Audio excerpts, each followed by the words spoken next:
बहुत सारे माधवी जी, कईयों के नाम मैं भूल रहा हूँ, माफी चाहूंगा।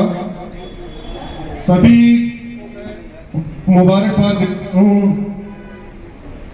जिन्होंने ये आयोजन किया है किसानों के हितों के लिए, और मुझे यहाँ पर आने का मौका मिला, महापुरुषों के दर्शन हुए, सब धन्यवाद करता हूँ।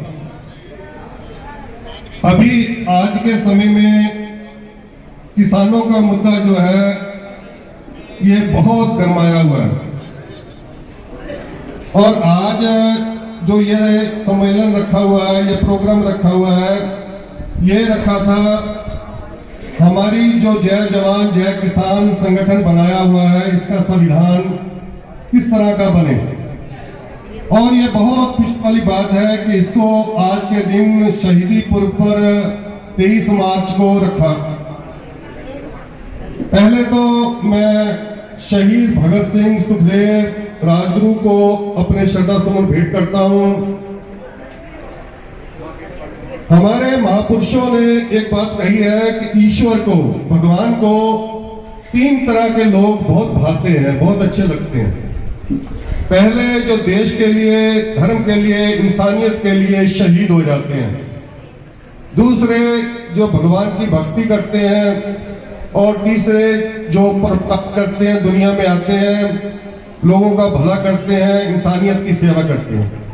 लेकिन इसमें सबसे ज्यादा भगवान के करीब है वो शहीद हैं, जो देश के लिए, इंसानियत के लिए, धर्म के लिए शहीद हो जाते हैं, वो भगवान के सबसे ज्यादा करीब है।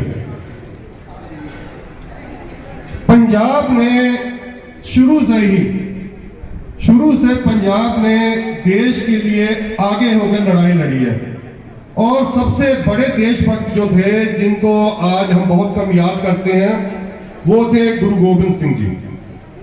गुरु गोबिंद सिंह जी और उनके परिवार ने देश के लिए सारा परिवार ही वार दिया। उन्होंने अपना सारा परिवार वारा है देश के लिए। 200 साल राज किया, पंजाब में 100 साल राज किया, लेकिन मुगलों ने हमारी इस भारत की धरती पर 800-900 साल के करीब राज किया, और उनको रोका गुरु गोबिंद सिंह जी ने एक खालसा फौज बनाकर। उन्होंने अपनी आर्मी बनाई और उनको रोका। उन्होंने कहा कि अकेला ये नहीं चलेगा कि हम राम राम ही करते रहें, हमको अपनी संत के साथ साथ सिपाही भी बनना होगा। और उन्होंने औरंगजेब को एक जफरनामे में एक चिट्ठी लिखी थी, जिसमें कहा था, फारसी में वो था, चुकार अजमहिल के दरगुजश्त हलाल अस्त बुर्दन में शमशीर दस्त। जब जालिम प्यार की भाषा को नहीं समझता तो तलवार उठा लेनी जायज है। और उन्होंने मुगलों को रोका। बाद में अंग्रेज आए, और अंग्रेजों को भी पंजाबियों ने सबसे आगे लड़कर लड़ाई लड़ी। देश की आजादी में करीब 80% कुर्बानियां जो थी वो पंजाबियों की हैं, इससे कभी इनकार नहीं किया जा सकता। और आज जो किसानों की समस्याएं चल रही हैं, किसानों के ऊपर जो जुल्म हो रहा है, किसानों की जो मांगे हैं, इस पर भी पंजाब सबसे आगे होकर देश की लड़ाई लड़ रहा है।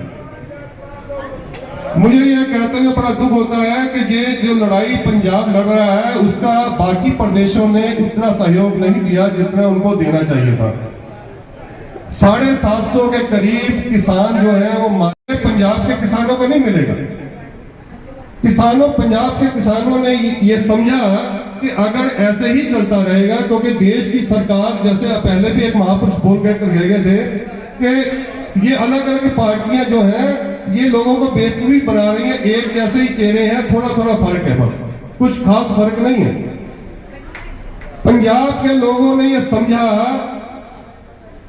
कि जो केंद्र सरकार की जो स्कीम चल रही है, जो इनकी नीति है, उसमें खोट है, और ये क्या करना चाह रहे हैं कि बड़े घराने अडानी अंबानी को ये आगे करना चाहते हैं। मंडीकरण जो है इसको ये बंद कर देना चाहते हैं।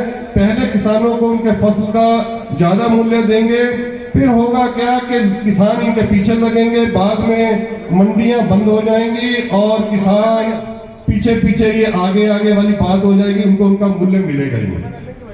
एक मूल्य किसानों का तय हो जाए, हर साल जो है जो उनका समय के हिसाब से जो उनका खर्चा बढ़ता है उस हिसाब से एक रेट तय हो जाए और वो सारे देश के किसानों को मिले। अगर मनरेगा के अधीन 100 दिन का रोजगार मिलता है, 100 रुपये रोजगार, और अगर पंजाब के किसानों ने ये बात की है